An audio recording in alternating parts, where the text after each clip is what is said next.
Alright, so today I want to share with you something that is probably the craziest thing I've ever done in my life, and that is this week I resigned from a full-time position as a scientist working in a laboratory, and I decided to go full-time here on YouTube and be a YouTuber full-time. And I'd say for most kids these days that is the ultimate goal, the dream of most kids. And let me tell you, it's an extremely difficult position to actually get to the point where you can resign from your job. As a matter of fact, if you do a Google search and search in what are the odds of becoming rich and famous on YouTube, they say the odds are so incredibly slim. It'd be like the same odds of getting like getting hit from lightning 3 times. It is pretty slim odds to actually succeed here on YouTube. And the interesting thing is I think I have it figured out. I've been working really hard at it, and I have a strategy that I'm using. As a matter of fact, in this video, I kind of want to go over the very beginnings of where I started and my journey all the way up to here and share some of my strategy with you that I've been using pretty much from the beginning. So it's kind of interesting how I started. As a matter of fact, I was getting into snakes. This is a ball python around my neck. This is Bobby, my bamboo ball python. And I started getting into ball pythons. It was really kind of fascinating. I couldn't believe that. As a matter of fact, what really got me into ball pythons is I was at work and someone in the lunchroom pulled out their phone and showed me a picture of a ball python that sold for $45,000, and it sold within just a few days after being posted. It was actually a scaleless head, right when scaleless heads were coming on the scene. And you breed 2 scaleless heads together, you get a completely scaleless ball python. It's a pretty awesome morph, and I had no idea about ball pythons or the morphs or the incredible prices and the whole underground reptile scene that I didn't really know anything about. So I started following all these YouTube channels on YouTube, and some of the old channels, it was kind of interesting. People would post videos once a week and kind of do different videos about ball pythons and snakes like that. And then I was following one of my YouTubers, and it was kind of funny because he started posting videos every single day, and I was like, I wonder why he's doing daily videos. That is an incredible amount of work. That's a lot of work to post the daily videos. And I was thinking, all right, so this guy, I know he's kind of driven to have fun and make money at the same time. There's got to be some motivation for making the daily videos. So I did another Google search. I was like, can you actually make money on YouTube by making videos? And let me tell you, my eyes were opened. I could not believe the amount of money that you can make. As a matter of fact, pretty much the first one that I ran into was there was a kid doing toy reviews, 8 years old, and he was making $11 million a year on YouTube ads. And when he was 9 years old, the very next year, he was making $22 million a year doing toy reviews, and it just kind of blew me away. I was like, all right, that's something I think I can do. I think I can do YouTube videos, and I had no clue. I thought, oh yeah, this is easy. So I bought this cheap camera on, I think it was on eBay. I bought multiple cameras because I kept breaking them. Pretty much all of them were the same. They're like $30 cameras, really cheap. And I started making these videos. I was like, oh yeah, this is easy. I'll just show my dogs and all my animals, my cows and my ducks.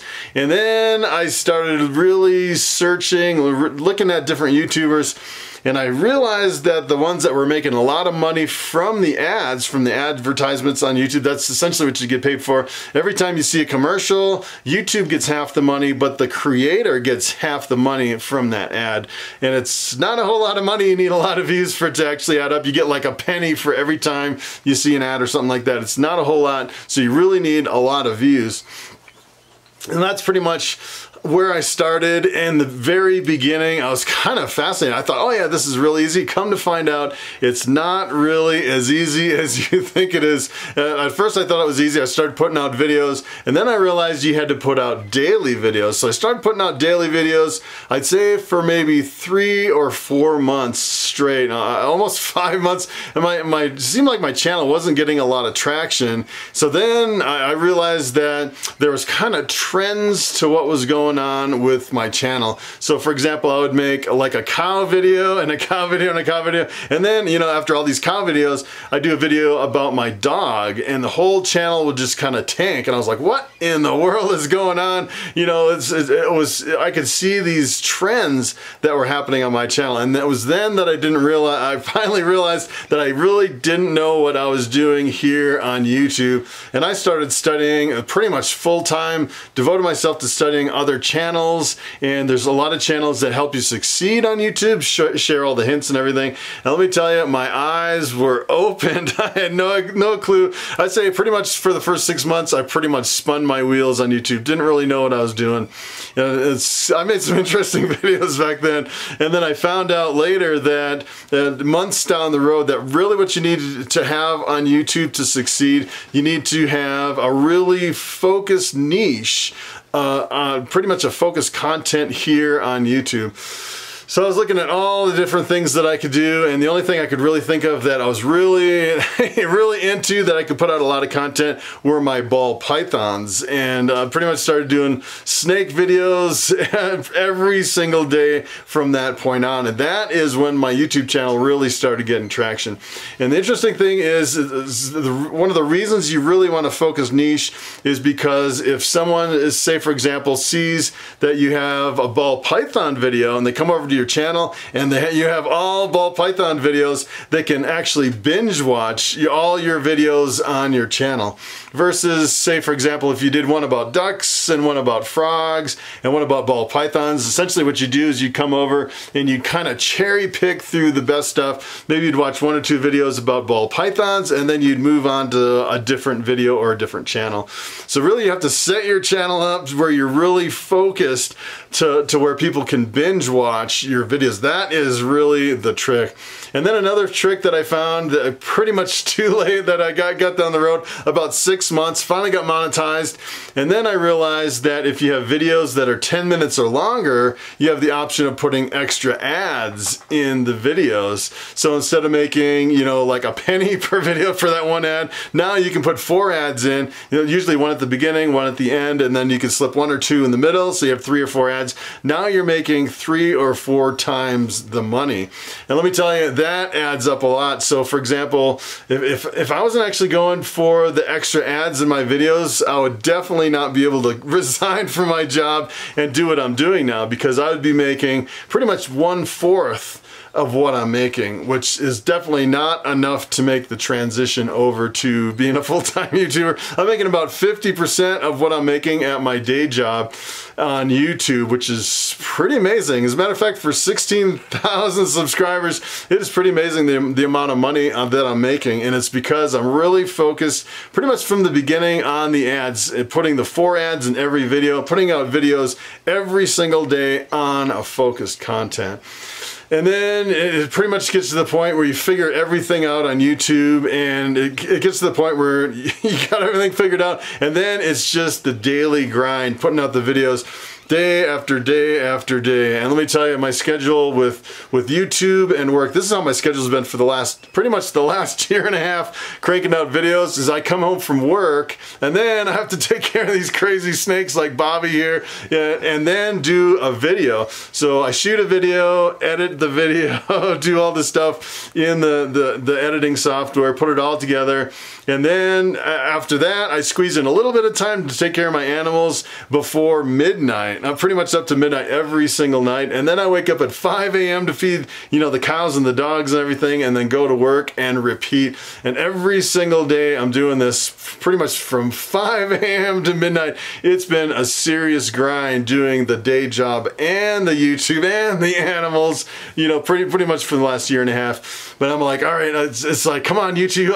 I just got to get to the point where I can make the transition, or if I get, you know, if I kind of get the feeling that this is not going to work and I have to drop YouTube, something like that, you have to make a decision one way or the other. You just can't keep burning the candle at both ends for a long time. There's a definite season. They pretty much call it the season of sacrifice. There's different seasons that you go through as a YouTuber. The first season is you got to start, you have to have a channel, you have to set it up. You have to have the courage to get in front of the camera. You have to start putting out content. You have to have some clarity to your channel and get really focused. And then you have to have the daily grind, and it really takes a long time.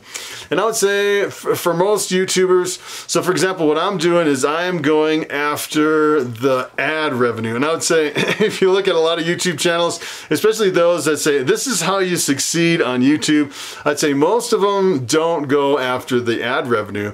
As a matter of fact, most of them will go after other revenue streams, and a lot of them will do like one video a week. And a lot of them, you know, if you do, say for example, if you do tech review and you're reviewing like microphones, cameras, and lenses and lighting and a bunch of stuff like that, essentially what you're doing is from that point, what you can do is you can put Amazon affiliate links in your descriptions, drive people over to Amazon, and then every time someone buys something from Amazon, you actually get a commission from your Amazon sales, which is pretty cool. But I would say the problem is if you go after some of the other revenue streams, a lot of times you get distracted from the ad revenue. You really can't do it all. As a matter of fact, I'd see a lot of people doing like one video a week or maybe 2 videos a week, and they're making some money, but it's not really the potential of the ad revenue that you could get from making money from the ads. So if you look at pretty much the ultimate ad revenue king, I would say is someone like PewDiePie, and I know you probably heard of PewDiePie. He's like the most subscribed YouTuber on the internet. And if you actually go over to Social Blade and type in his username PewDiePie, you can actually see what he's making. He's making about $12 million a year. So every month he is making $1 million based on Social Blade. I'm thinking Social Blade's a little bit low. He's probably making about double that. So probably every 2 weeks he's making $1 million. And keep in mind the amount of work that it actually takes to make that $1 million. Essentially what he's doing is he's standing in front of the camera for 10 minutes and then his workday is done. He doesn't have, you know, a whole crew, a whole bunch of employees that he has to pay. Doesn't have, you know, a warehouse of all this different stuff. He doesn't have a lot of overhead. It's pretty much, I'd say it's the least amount of work for the most amount of money, the most amount of free time too. And I think that's what a lot of kids are really looking at. They really want to figure out how to get to the top, like these top YouTubers, make a lot of money with the minimal amount of work, and you can do it.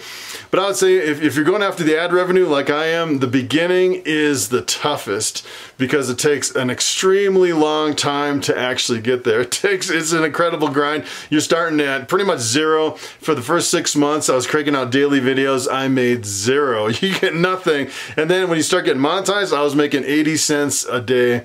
And a lot of people, I'd say a lot of people really get discouraged. And then a lot of these, you know, the newspapers and the media and everything, they look at these YouTubers and they're like, look at this YouTuber, he's been cranking out daily videos for 6 months and he's making nothing. He'd be better off working in a restaurant, right?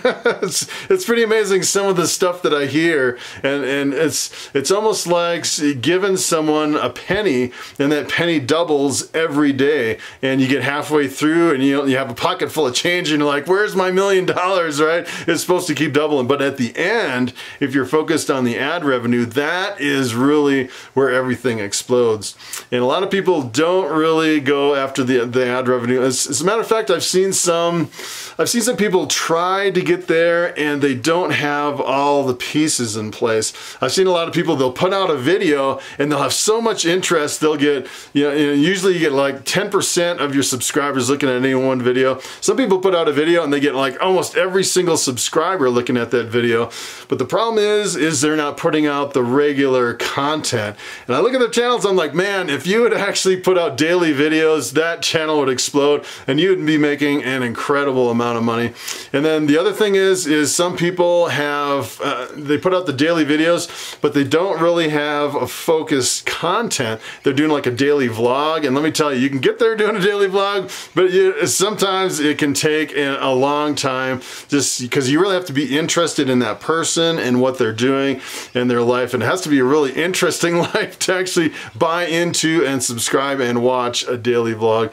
And the other thing with daily vlogs, I find that it's really hard to have people binge watch your channel. Usually with a daily vlog, everyone's watching the current stuff, the stuff that's coming out, and all the other stuff that should be building in the background is kind of just flatlining because it's not really like timeless content like I have on my channel. So for example, I'll have videos about ball pythons, pretty much educational. That's kind of what I'm going for, the timeless content. So if you look at some of these videos, essentially what it is I have educational videos that are good for anybody at any time. It's not like, you know, a journey of a vlog through my life that was kind of like 3 years ago. That's not really relevant to what's going on today. So that's kind of how I set up my channel, and that is my strategy. I'd say it's quite a bit different than most people's strategy here on YouTube. Going after just the ad revenue, doing daily videos is a serious grind, let me tell you. And if you can get to the point where you can break away from your day job and do it full time, let me tell you, that is where you want to be, and that is what I'm really looking forward to. So that is pretty much it in a nutshell. Thanks for watching, and I will see you next time.